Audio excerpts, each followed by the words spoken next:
Okay, so number 10, the final question for the lead. Before it was used to describe small portions of food, what did the word tapa originally mean? Tuna, boom! We've got it. It was the first answer. Manchego is not a fish. No one's gotten it yet. Papaya. People. Oregon. Which Spain did you visit?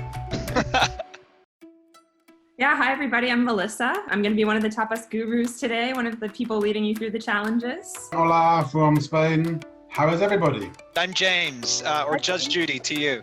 Today we're not just going to teach you about Spanish cuisine, we are going to put your knowledge, creativity, and cooking skills to the test with 5 challenges over the course of 2 hours. We've got 3 teams, but only one will earn the title of becoming Tapas Master. We'll have 3 minutes to run around the kitchen and collect these 20 things. Yeah, go Daryl, go. We can do this. Our next challenge is a relay race. Are you serious? This is the slowest I've ever seen anybody. We're gonna get it together. Now, it's time for a true cooking challenge, the ultimate tortilla showdown. I mean, that was a disaster. Wow! And we're gonna win. 3, 2, 1. Judges, reveal your scores. I'm gonna give you a solid 7. I gave a 9 because Slimy and Naked did it for me. With 59.48 coming from behind with that very ugly tortilla, the winners are Jamon Heroes.